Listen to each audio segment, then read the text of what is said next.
choses n'ont pas commencé le 7 octobre. Tout est là, tout est dit d'une certaine façon.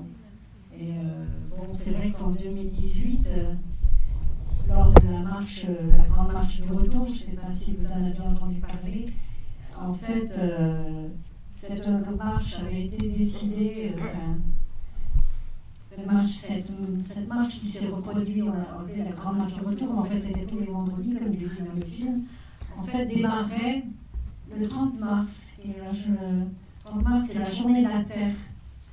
Et il devait se terminer le 15 mai, c'est-à-dire le jour de la commémoration tragique de la Nakba. Et le 15 mai, c'était également le jour de l'installation de l'ambassade des États-Unis à Jérusalem. Par le gendre de Trump. L'ignominie, à l'initiative de Trump, voilà. Donc, et ces marches de retour, comme il est dit dans le film, en fait, on fait des morts, et beaucoup d'estropiés, beaucoup d'amputés, voilà, puisqu'Israël, les snipers, d'utiliser des armes interdites, voilà, c'est des armes qui utilisent des balles pour le gros gibier en Afrique, les balles, le docteur Christophe Oberlin, chirurgien qui était venu témoigner à Nîmes, nous avait expliqué comment, parce que lui est allé à cette époque-là, comment, en fait, ces balles pénétraient dans les genoux, parce qu'ils visaient principalement les genoux, les jambes, les bandes, voilà, pénétraient et s'écartaient, faisaient exploser totalement les muscles, les nerfs, les os, tout, et donc beaucoup d'amputés en 2018. Voilà. Alors, j'ai des questions, mais Victor, tu voulais... Si tu veux bien maintenant.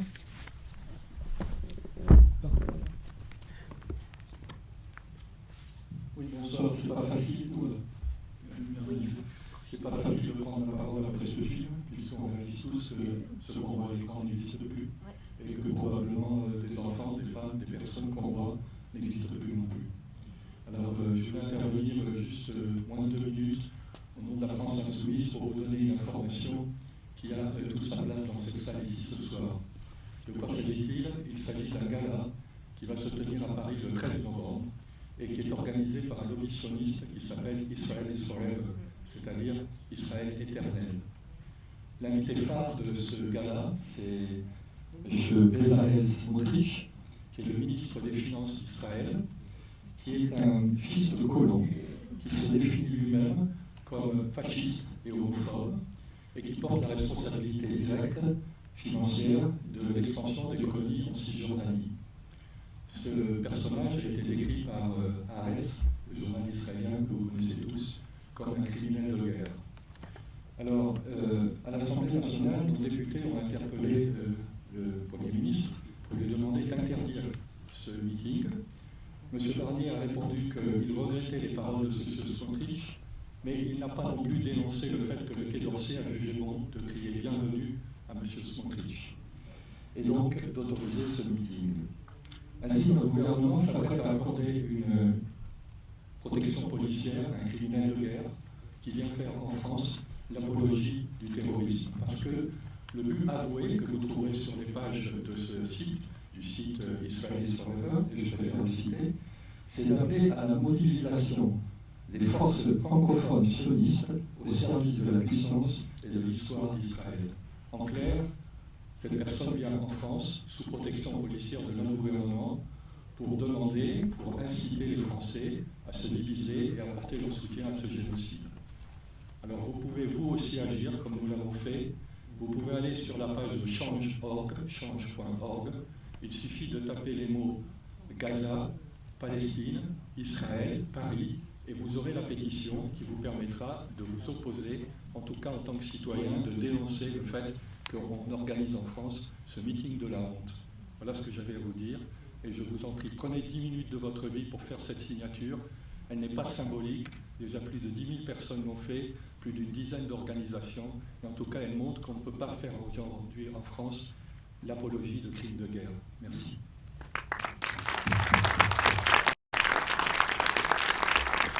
Juste pour préciser, Victor a pris la parole au nom de la France Insoumise. En fait, il y a un large front de toutes les associations, organisations, dont la FPS, l'UJFP, toutes les associations de solidarité avec le peuple palestinien, pour dénoncer, pour empêcher cette infamie. Cela ne doit pas se tenir, c'est évident.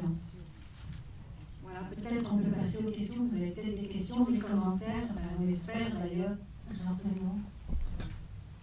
En attendant, je voulais juste vous dire que les jeunes qu'on voit dans le film, qui parlent avec le réalisateur, sont en Europe pour la plupart. On a vu la fille qui parlait bien italien, elle a fait ses études à Milan. Il y en a un qui est en Belgique et l'autre, Mohamed, est en Allemagne. Tu peux passer, Monique, derrière toi. Derrière toi. Derrière toi. Merci. Et bonsoir. Merci. C'est juste un commentaire ou je vous fais part. Oui, pardon. Donc, c'est un commentaire sur le film Voyage à Gaza. Certes, le voyage n'est plus d'actualité par rapport à ce qu'on voit aujourd'hui. Le pays elle a été rasé. Donc certes, à chaque fois qu'on voit un bâtiment, on voit une rue, aujourd'hui on voit que du sable, que des chars qui traînent la terre derrière elles, que des immeubles abattus, des personnes tuées. Malheureusement, avec ce qui se passe aujourd'hui dans la scène internationale, quand on voit ces Trump qui passent, d'ailleurs, si elle aurait passé Kamala Harris, ça aurait peut-être pas changé grand-chose. Mais on se retrouve encore à dire celui qui a reconnu Jérusalem comme capitale d'Israël, c'est celui aujourd'hui qui passe.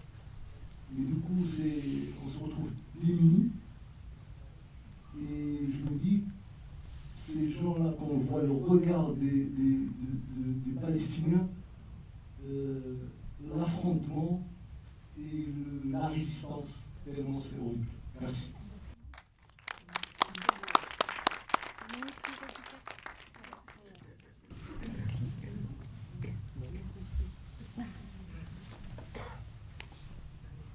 Oui, je suis tout à fait d'accord avec ce que tu viens de dire, mais en même temps, c'est bien d'avoir des témoignages de ce qu'était Gaza, justement.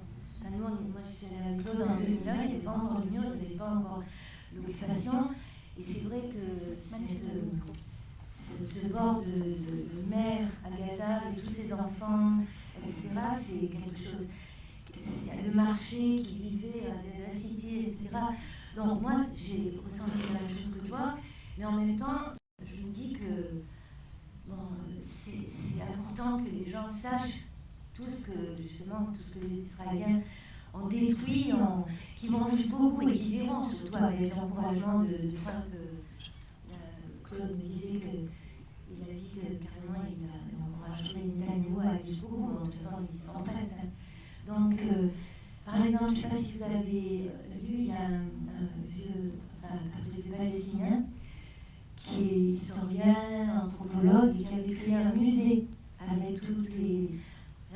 Quand j'ai lu ça, c'est un article dans le Monde, j'ai presque pleuré. Je me suis dit, mais ce gars-là, ça fait des dizaines d'années, puis en plus, il y a des choses récurées de millénaires, parce que c'est un lieu préhistorique, Gaza, vous savez.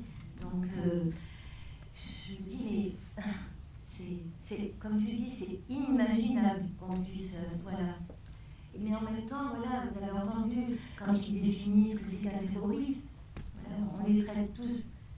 Si vous dites que vous êtes allé voir ce film, oui, vous êtes allé voir des gens du Hamas, on les prend tous pour des gens du Hamas. Et après tout, ils ont aussi le droit d'être au Hamas et de résister, et de, voilà, comme nos résistants qui ont fait sauter les trains, etc. aussi. Donc ça, tout est faussé quand on parle de la Palestine depuis tant d'années. Enfin, excusez-moi, c'est une espèce de cri. Hélas, on le criera encore longtemps. Merci.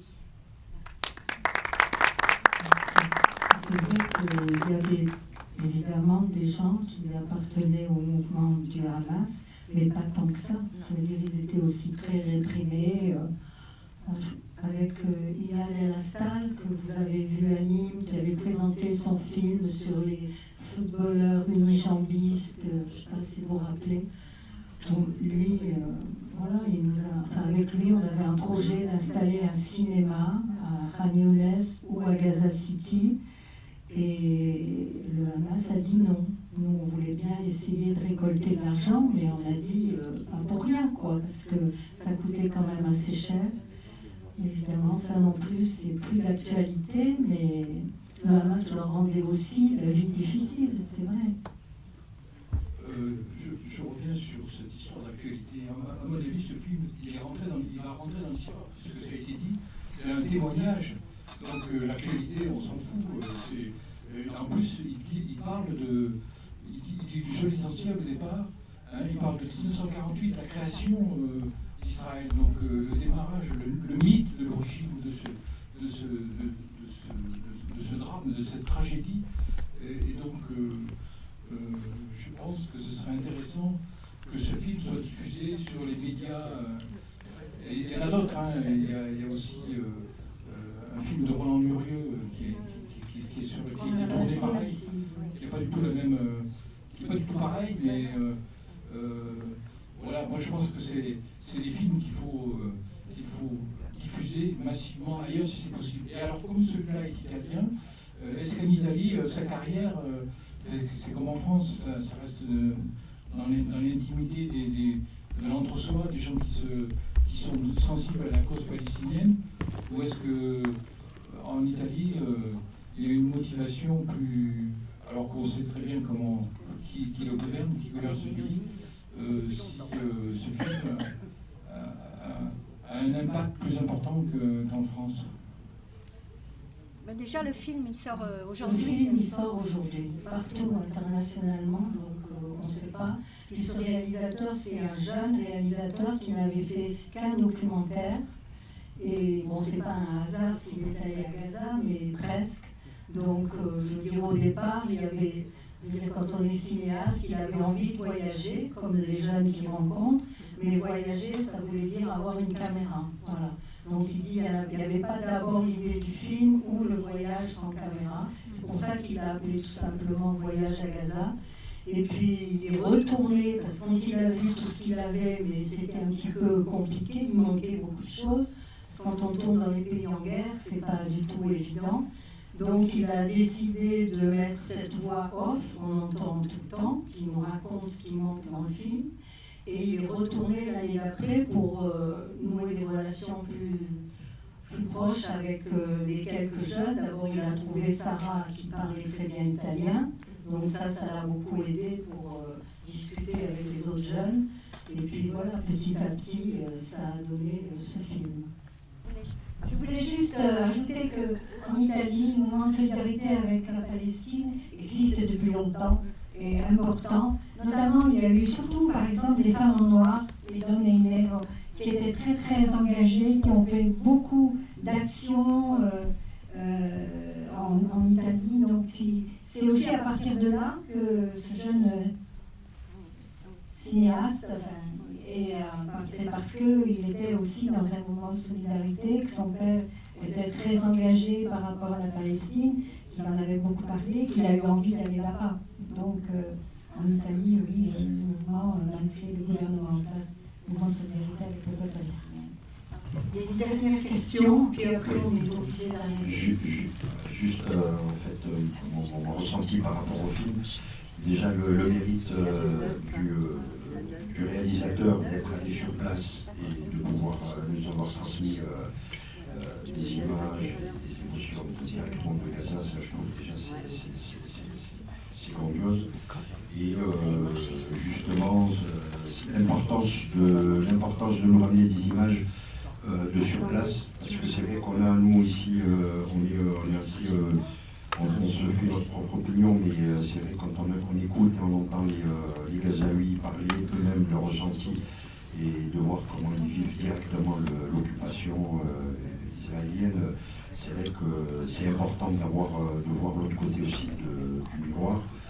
Et ce qui m'a aussi permis un peu aussi de déconstruire le récit ici, c'est que les Palestiniens eux-mêmes disent que, en fait, ils résistent parce qu'il faut résister et qu'ils ne sont pas spécialement d'un parti politique ou d'un autre, mais que la résistance est en eux et que chacun essaye d'apporter à leur niveau une résistance. Et voilà, je trouve que ça déconstruit un peu le récit ici de dire que tous les Palestiniens sont Hamas et tous les Palestiniens sont terroristes. Le Hamas n'est pas terroriste et les Palestiniens ne sont pas terroristes. Ils résistent à une occupation qui date d'avant 1948 et des violences qu'on découvre. Merci. Merci.